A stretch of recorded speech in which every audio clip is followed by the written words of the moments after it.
আসসালামু আলাইকুম। cPanel web hosting management সিরিজের আরো একটি ভিডিওতে আপনাদের স্বাগত জানাচ্ছি। আমি মিজানুর রহমান মিজান। আজকের ভিডিওতে আমরা রয়েছি ফাইল সেকশনের ব্যাকআপ মডিউলে, এবং আমরা ব্যাকআপ হিসেবে আজকে যেটা দেখব, ব্যাকআপ আমরা আজকে নিব ব্যাকআপ উইজার্ড ব্যবহার করে। তো উইজার্ডে যেটা হয়, আমাদেরকে একটা ওয়াক থ্রো দেয়, অর্থাৎ স্টেপ বাই স্টেপ সে আমাদেরকে গাইড করবে কি করতে হবে। তো চলুন আমরা সেটা দেখি কিভাবে করব। তো এর জন্য আমরা ফাইলসের ব্যাকআপের উইজার্ডে ক্লিক করব। দেন সেখানে দুটো অপশন আমরা পাবো, যেমন ব্যাকআপ এবং রিস্টোর। তো এখান থেকে আমরা কি করতে পারবো সে লিখে দিয়েছে যে আমরা এখান থেকে home directory, MySQL database, email forwarder এবং ফিল্টার কনফিগারেশন ইমেলের করতে পারবো। একইভাবে এগুলোকে আমরা রিস্টোরও করতে পারবো। তো আমি যদি ব্যাকআপে ক্লিক করি, দেন সে আমাকে বলবে আসলে আমি কিভাবে ব্যাকআপটা নিতে চাই। ফুল ব্যাকআপ যদি নেই দেন ফুল ব্যাকআপ, অ্যান্ড এখন আমরা আছি স্টেপ 2 অর্থাৎ ফুল অ্যান্ড পার্শিয়াল ব্যাকআপে। ফুল ব্যাকআপের এখানে ক্লিক করলে ফুল ব্যাকআপ হবে। দেন যদি আমরা চাই ইন্ডিভিজুয়ালি পার্শিয়াল ব্যাকআপ নিব, দেন আমরা যে home directory, MySQL database, email forwarder অর্থাৎ ফাইল, ডেটাবেজ এবং ইমেল, এগুলোর ব্যাকআপটা আমরা আলাদা করে নিতে পারবো। তো ফুল ব্যাকআপ দিলে ওই যে কিছুক্ষণ আগে যেটা হচ্ছিল সেই ইউজার আমাদেরকে বলবে ব্যাকআপটা করতে, একইভাবে একই প্রসেস।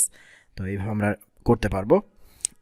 দেন ফাইনালি যেটা হয় ওইটা হচ্ছে ডাউনলোড স্টেপ। আমরা যখন ক্লিক করছি দেখুন এটা অ্যাক্টিভেট হচ্ছে।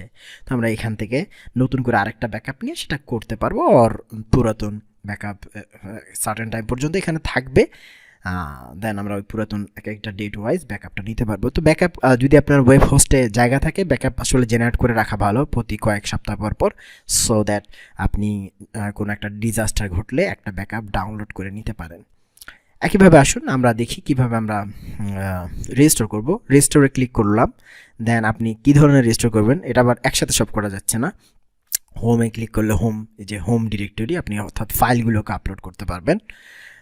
দেন আপনি যদি ডেটাবেস দেন, আপনি ডেটাবেসগুলোকে আপলোড করতে পারবেন। আর আপনি যদি ইমেলগুলোকে দেন, ইমেলগুলোকে আপনি আপলোড করতে পারবেন। তো আপনি এগুলো ব্যবহার করে ব্যাকআপটা করতে পারেন।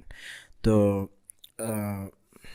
এতে যেটা হবে, খুব সহজে এক জায়গা থেকে এক জায়গায় cPanelকে যখন আমরা রিস্টোর করতে পারবো, পাশাপাশি যখন কোনো হ্যাকিং সিচুয়েশন বা কোনো একটা ডিজাস্টার ঘটবে তখনও আমরা পুরাতন ব্যাকআপ দিয়ে সাইটটাকে অ্যাক্টিভেট করতে পারবো। সো এটি প্র্যাকটিস করুন। ধন্যবাদ সবাই।